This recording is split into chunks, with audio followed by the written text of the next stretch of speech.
জ্যোতিপ্রিয় মল্লিক মানে বালু আমার পুরনো দিনের সাথী, এবং আমি চাই বালু হাবড়া থেকে জিতুক।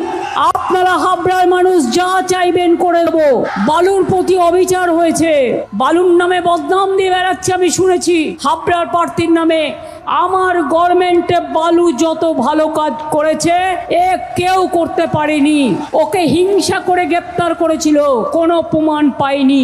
সিপিএম এর ওই পচা সিপিএম পার্টি 1.5 কোটি লোকের নাম রেশন কার্ডে ঢুকিয়ে দিয়েছিল, আর তাদের রেশন ফলস নামে নিজেরা নিত আর পার্টি ফান্ডের টাকা নিত। এই 1.5 কোটি মানুষকে বাদ দিয়েছিল ফলস রেশন কার্ডকে। এই চুরিটা ধরেছিল, এই ডাকাতিটা ধরেছিল বালু, তাই ওরা বিজেপিকে দিয়ে বালুর বিরুদ্ধে এটা করিয়েছে। আজকে যে ডিজিটাল রেশন কার্ড আপনারা পেয়েছেন, এটা কে করেছিল? বালু করেছিল। সেই ছেলেটাকে ফাঁসানো হয়েছিল।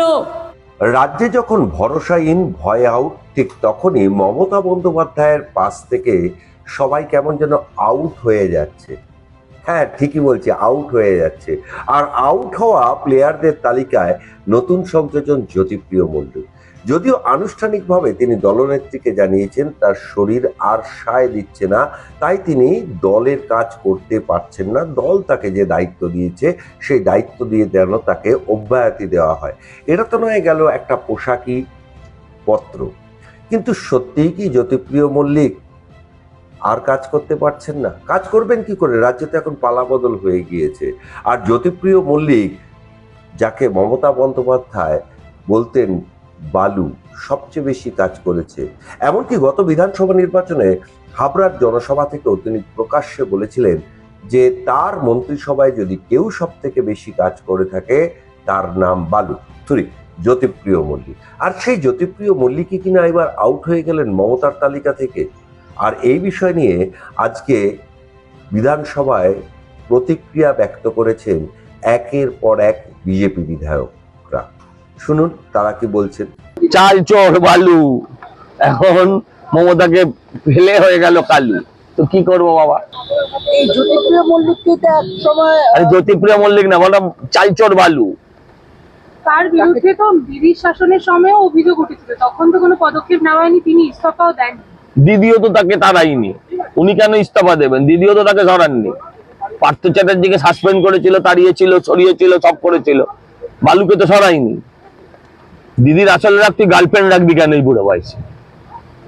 এটাই ছিল, কিন্তু বালুর যে কতগুলো ছিল কেউ জানে। ইস্তফা তো 5 তারিখের পর নিজেই পড়তে চালু হয়ে গেছে। ওটা লাইনে মানে যেরকম প্রথম দিন রান চালু হয় 1-2 থেকে, এখন সেঞ্চুরি প্রায় পৌঁছে যাবে। দেখুন, আমার মনে হয় তৃণমূল কংগ্রেস তো কোনো দল ছিল না, একটা তোলাবাজি, চুরি করা, মানুষকে ঠকানো, মানুষের সঙ্গে বেইমানি করার একটা সংগঠন ছিল। যেমন বিভিন্ন রকম ক্লাব থাকে, ওই রকম একটা সংগঠন ছিল। তো ফলে তোলাবাজি বন্ধ হয়ে গেছে, সবাই যে যার ছেড়ে পালিয়ে যাচ্ছে। এখন বুঝতে পারছে তৃণমূল দলটা করাটা কতটা ওর কাছে মানে অপরাধ হয়েছিল, সেটা এখন বুঝতে পারছে, আগে বুঝতে পারেনি।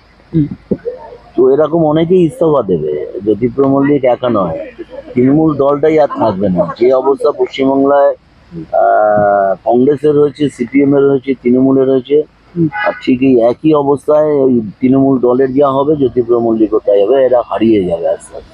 জ্যোতিপ্রিয় মল্লিকের সমর্থনে অবশ্য ব্যাট ধরেছেন বর্ষিয়ান তৃণমূল বিধায়ক শোভনদেব চট্টোপাধ্যায়। শোভনদেব বাবুর স্পষ্ট বক্তব্য যে ওর শরীর যেভাবে খারাপ করেছে তাতে আরও সত্যি দলের কাজ করতে পারছে না, তাই ও অব্যাহতি চেয়েছে। ও তো আর তৃণমূল ছাড়ছে না। কোথায় গিয়ে যেন এই তৃণমূল ছাড়ছে নার প্রতি একটু বেশি জোর দিলেন শোভনদেব চট্টোপাধ্যায়। শোভনদেব চট্টোপাধ্যায় কি বলেছেন শুনুন। মমতা বন্দ্যোপাধ্যায়ের একা হওয়ার সম্পর্ক নেই, এটাতে আরো অনেক মানুষ আছে, কিন্তু ভালোর যোগ্য মানুষ ছিল, কিন্তু শারীরিক দিক থেকে সত্যি খুব অসুস্থ। সেক্ষেত্রে ও যদি না করতে পারে, ওকে জোর করে করার কোনো মানে হয় না।